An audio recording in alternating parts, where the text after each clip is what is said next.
我来给你好好的介绍一下。首先看这个 logo 呢，就有点仿生学的设计啊，看上去呢就非常的凶猛，很运动。这台车叫做风行 T5 Evo， 这台车呢很明显走的是一个偏运动的风格，我是指设计上啊。首先外观呢，前脸这里有一个比较大的大嘴，这是很多运动车型都会用的一个设计手法，再加上分体式的 LED 大灯，立体的造型和比较流线型的一个设计风格呢，整个前脸看上去的视觉冲击力还是比较够的。而且大家注意一下，这台车呢全车是没有镀铬的一个元素的，它都是黑色的装饰。再加上车漆呢，也用的是一些比较鲜艳的颜色，像我们这台车是一个深蓝色，都是一些比较偏年轻一点的配色方案。车轮也是黑的，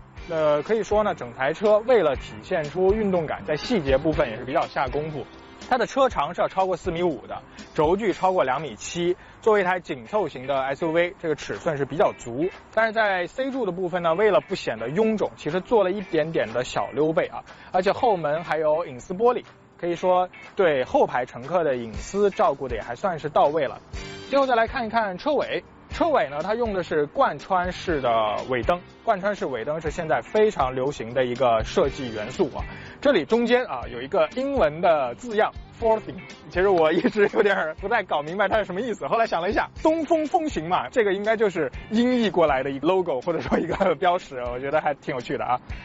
后备箱。电动的尾门给大家比较直观的看一下它整个后备箱容量的一个大小，而且呢在功能性的方面，后排座椅也是可以4/6分折放倒的，所以说后备箱的使用其实也没有太多的问题。这有一个盖板，盖板下面呢是一些放工具的暗槽。好，我们去车内看一眼。来到车内呢，它是黑红色的搭配啊，这是一个很典型的运动风格配色。中间的装饰板是有一点类似碳纤维的纹理，不过这台车你肯定不能指望它给你用上真的碳纤维啊，应该只是一个视觉的效果。那在副驾的前方这里啊，它有一个纹路啊，这个纹路呢是通过点亮的方式来展现的，挺有意思的一个细节啊。然后呢，这台车的配置的部分呢，一些基础的配置，比如说自动空调、自动大灯，像电子手刹、Auto Hold，然后座椅加热，这些都还是比较齐全。那它的科技或者说比较新潮的配置啊，配的也是比较足的。首先驾驶辅助呢，你看一下这个操作区域就知道了，这是有自适应巡航，能控制跟车的距离，还有车道保持，能实现一个基础的 L2 驾驶辅助的功能，而且有360度的全景影像。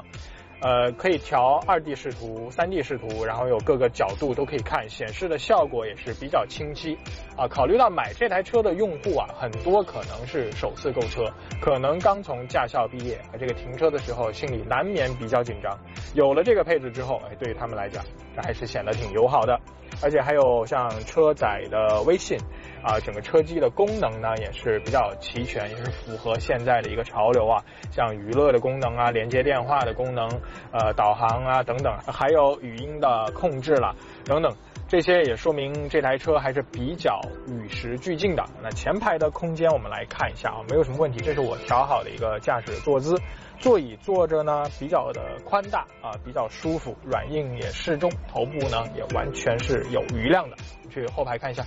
这台车的后排其实给我留下的印象还挺好的，首先空间肯定是没有问题，够用。头呢，因为头部正好是顶在了它这个全景天窗的区域啊，所以也是有头部空间的，有余量的，不至于蹭头发。那前面这有一个小细节，一个小挂钩啊，这个并不是很常见啊，在这样的车型上面，我觉得也还算是比较贴心的一个小配置。这里面也可以放一些杂物，不要太厚的，可以塞到里面去。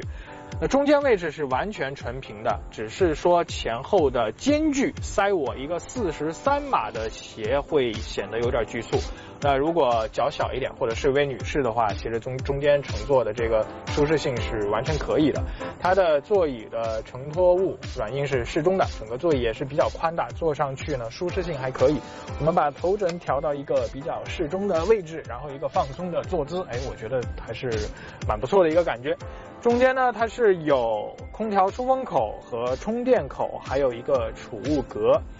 作为这个价位的车型啊，我觉得大家就不要去要求有独立空调了，会显得有点奢侈嘛。刚刚够用的一个空调出风口就好。而且右边这里能看到有一个老板键啊，调节副驾驶的前后位置，其实它对后排乘客的照顾还是比较到位的。那这台车呢，用的是一个 1.5T 的涡轮增压发动机，197马力，官方公布的加速时间是9.5秒。那作为这个级别的家用车来讲，我觉得这样的加速的性能可以说是恰如其分啊。